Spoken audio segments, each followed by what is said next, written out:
ఈ రోజుతో రాష్ట్రంలో ఇందిరమ్మ రాజ్యం ఏర్పడి ఏడాది పూర్తయిందన్నారు మంత్రి పొంగులేటి శ్రీనివాసరెడ్డి.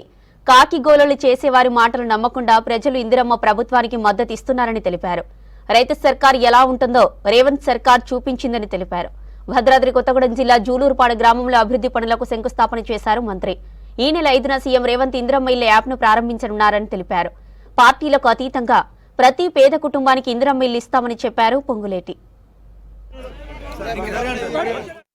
డిసెంబర్ 3వ తారీఖు ఈ డిసెంబర్ 3వ తారీఖు యొక్క ప్రాధాన్యత ఏంటో మీకు తెలియంది కాదు. పోయిన సంవత్సరం నవంబర్ 30వ తారీఖు నాడు మార్పు కావాలని, అది ఇందిరమ్మ రాజ్యంతోనే సాధ్యమని యావత్ తెలంగాణ ప్రజలతో పాటు మీరందరూ కూడా ఓట్లేస్తే డిసెంబర్ 3వ తారీఖు ఈ పాటికల్లా రేడియోలు టీవీలన్నీ మారుమోగుతున్నాయి.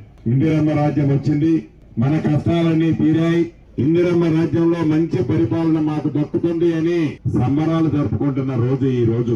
ప్రధానంగా ఈ రోజు వైరా నియోజకవర్గంలో అనేక అభివృద్ధి సంక్షేమాలకు సంబంధించిన శంకుస్థాపనలు ఓపెనింగ్ లో చేసుకున్నాం. ఇప్పుడే అనంతారం నుంచి నల్లబండ బోర్డు వరకు సుమారు 4 కిలోమీటర్లు 252 లక్షల రూపాయలతో వర్క్ 3 నెలల్లో పూర్తి చేశాం.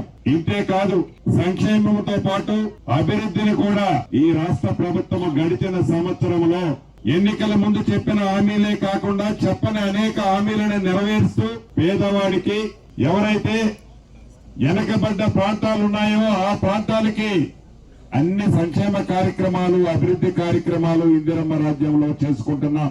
ఇంకా చేయాల్సిన కార్యక్రమాలు చాలా ఉన్నాయి. రాష్ట్రం ఆర్థికంగా ఆనాడు కొత్త రాష్ట్రం ఏర్పడినప్పుడు రాబడి అద్భుతంగా ఉండటంతో పాటు ధనిక తెలంగాణ రాష్ట్రం, అటువంటి తెలంగాణ ధనిక రాష్ట్రాన్ని 10 సంవత్సరాలు పరిపాలించిన ఆనాటి పెద్ద మనిషి 7,19,000 కోట్లు అప్పు చేసి ఈ అప్పంతా తెలంగాణ రాష్ట్ర ప్రజల మీద నెత్తి మీద పెట్టిన మాట ముమ్మాటికి నిజం.